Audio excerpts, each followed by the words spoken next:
bit of a head scratcher at 205 pounds because we have Dustin Jacoby. And if you're a UFC fan from back in the day, and I'm talking 6, 7, 8 years ago, you'd recognize Dustin Jacoby. He's got a couple of fights. Neither one of them wins, but he did compete with the UFC. If you're a Bellator fan as well, he took on King Mo and a really tough out in John Salter after that, UFC vet. This guy's a kickboxing wizard. I mean, go back and have a look at Dustin Jacoby's record. I'll name off some of the guys. Simon Marcus, Canadian, fought him twice in a row. Wayne Barrett, Carl Roberson, that you know in the UFC and love. Alex Pereira. I mean, Israel Adesanya fans know Alex Pereira. It's all Joe Rogan talks about when he talks to Adesanya. But Dustin Jacoby has that kickboxing acumen coming out of a really good gym in Factory X Muay Thai.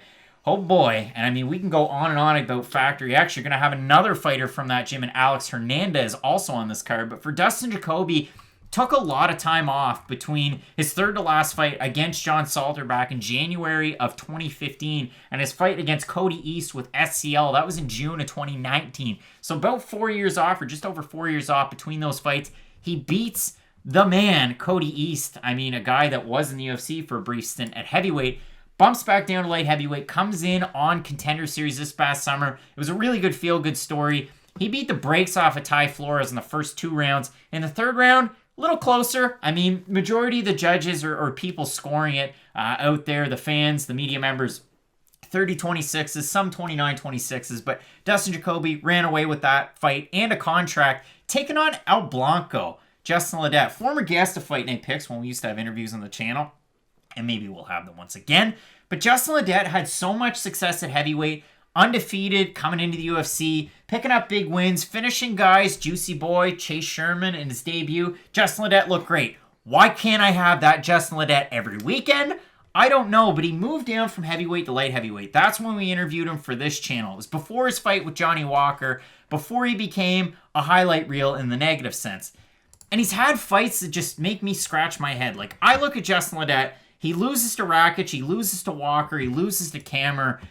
And man, that Kammer fight just took the wind out of those Justin Ledet sails. If there was still any wind left, now it's just a dead water pond at this point. Exactly, because you can lose to Rakic. It's no big deal. Now, yes, he didn't just lose to Rakic. Rakic beat him about as badly as you can beat another person in an MMA fight, but still, losing to a guy like Alexander Rakic, there's no shame in that.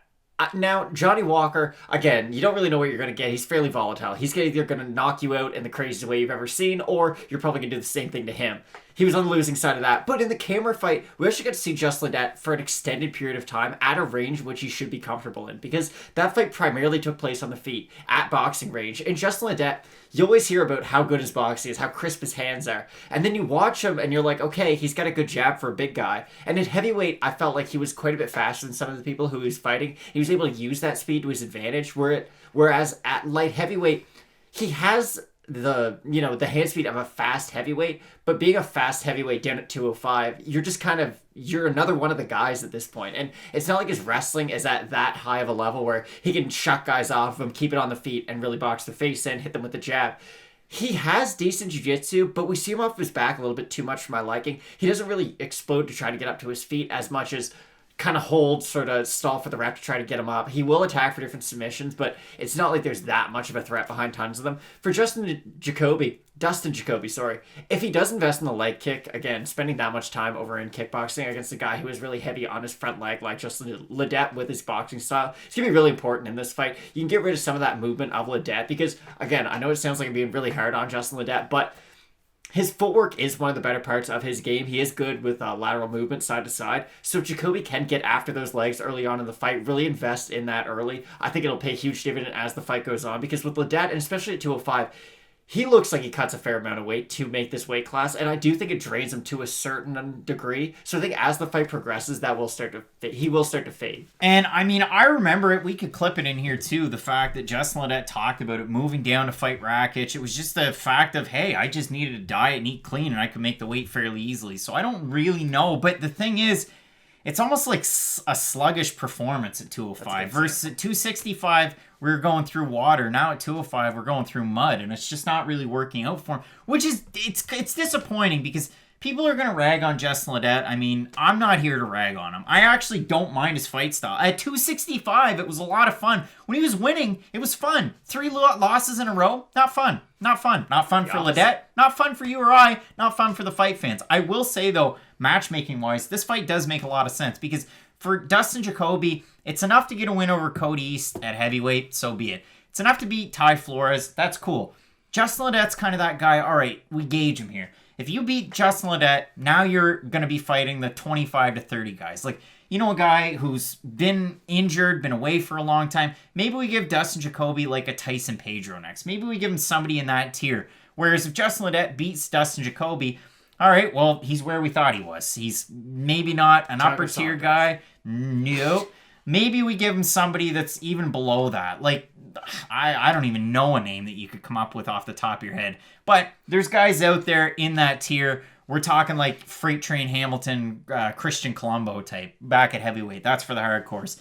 I look at this fight, though, and the problem that I have with it is the odds. I mean, Dustin Jacoby, I don't get him being as big of a favorite as he is now. That's fair. Now, having said that, Dustin Jacoby opened to minus 170. He's now at a minus 310.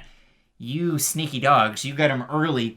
And that is what it is. So at 310, I don't like the price there. For Justin Ledet, open to plus 145. He's now at a plus 245. If we look at the total votes on Tapology, 726 votes to this point.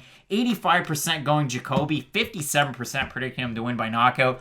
I have Dustin Jacoby for sure. I wish I got him at the odds earlier on because now the value's gone. It's zapped unless somebody throws a big chunk of change at Justin Ledet. And if you feel like it, maybe just watch the Chase Sherman fight and throw everything we've said and all your other thoughts out the window. Don't do that, though. Just watch that Chase Sherman fight. But again, I like Dustin Jacoby in this fight. Much more well-rounded. Again, if he can really start to mix it up and incorporate those kicks early, I think Jacoby should be able to get the win. Hopefully he doesn't have Krause in his corner. Hopefully it's just Mark Montoya. But apart from that, I'm looking forward to this one. Going with Dustin Jacoby. Yeah, if Justin Ledet was a better wrestler, it'd be a lot easier to side with him because if he does start to get in trouble on the feet and if the leg kicks are affecting him and if the kickboxing of Jacoby is starting to get Justin Ledet, he doesn't really have the ability to just change at what range the fight's going to take place in. So I do think Jacoby, as long as he can get off to a good start, really discourage Justin Ledet early on, he should be able to pick up a win, no problem. Matt, really looking forward to this fight. We're both going with Dustin Jacoby to get the win. You're not going to want to miss the rest of the predictions for this card. We got some good fights in the main event.